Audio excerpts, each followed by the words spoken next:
Hello, my name is Elizabeth Ngera, and in under 2 minutes I'm going to show you how to create motion in a still image in Premiere Pro.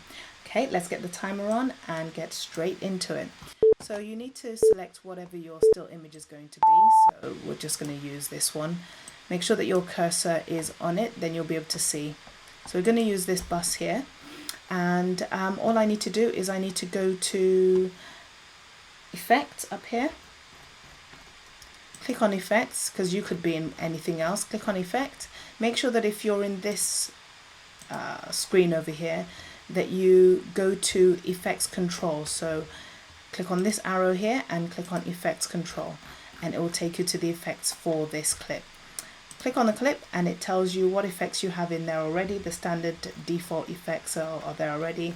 Go to Motion, click on Position and Scale.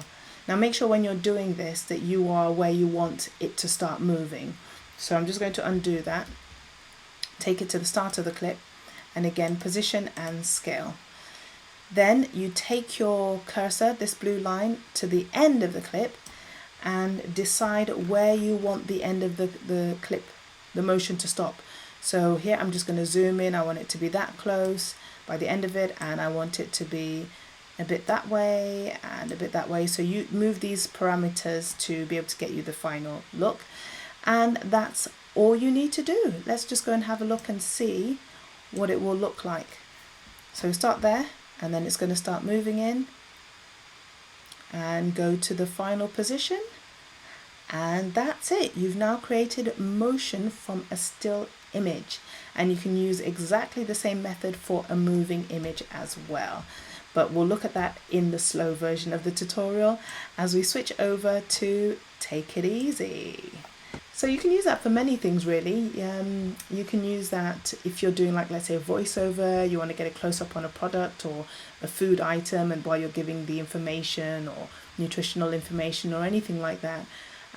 Or even if you're trying to pinpoint or highlight something in a picture to say, oh, you know, and here is the wallet that was dropped or something along those lines. You can then zoom in or create that motion to get you to that position slowly or quickly if you want to. Okay, so let's go and have a look in slow time. So I'm going to pull across the image or the picture, and in the last tutorial I did mention how to create a still image from a moving video. So that's the still image that we created. And then you want to start at the beginning of the image. Go to Effects, right here at the top, Effects. And also in this section over here, you want to make sure, let me just go somewhere else.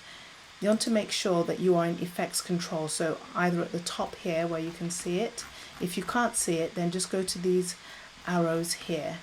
Click on that and you should have Effects Control. Click on the clip and it will bring in all the different effects that are already in there. Of course you can add more effects to it. So we're right at the start, and what we want to do is click on these two stopwatches for position and scale, and it's going to give us our starting points, which is this image here. Of course, if you wanted to reverse the process, you can make this the zoomed in product and then the end the zoomed out. So it's up to you, doesn't matter which way you do it. So that's zoomed out. Then we go to the end, make sure the picture is still there, and then I'm going to click on this button here to create a keyframe. You see it's put it there, and another keyframe, it's put it there, and I'm going to tell it where I want it to go. So I'm zooming in on 100, and you can see it's making that going in there bigger. And then I'm going to move the top position, left, right, and up and down.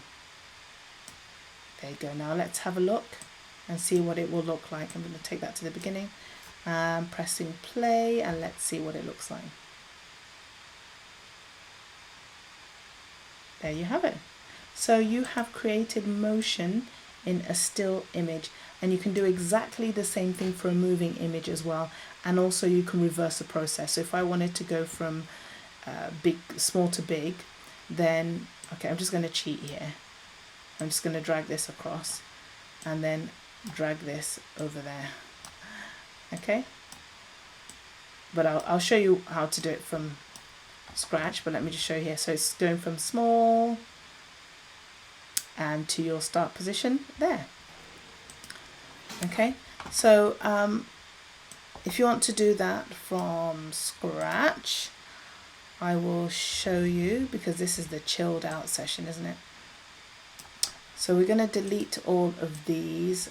You can just highlight them. What I'm doing is I'm left clicking on the mouse and pulling up to highlight these keyframes, and I'm pressing backspace for delete. So what you want to do is, if you wanted to start in small and zoom out, again, you create your keyframes, you change the parameters to whatever you want it to be. So we want to start there, we want to start there. So move all of these and then go to the end one, and this time all you need to do is reset, because it's already zoomed in, if you know what I mean. It's already zoomed into wherever you had it. So just press the reset button. Oops. I pressed play and it took me away from what I was working on. Here we go. So you want to go to the end of that clip and you want to click the keyframes. Now remember, this is zoomed in, right?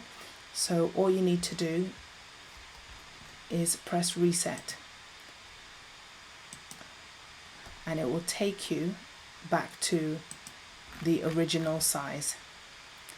And then if we start again, it's going to go from in to out. So it's going to zoom out. So simple. That is how you create motion in a picture. It helps you to focus on different things that maybe you want to point out in a video, or it could be that you want to just create some motion so it's not just still images, and then you can talk over it, so you can do voiceover. But hopefully that has been useful for you.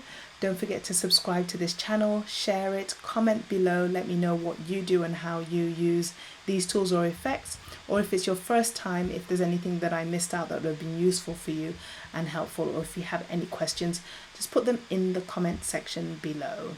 But thank you for watching, and I will see you next time. Take care. Bye bye.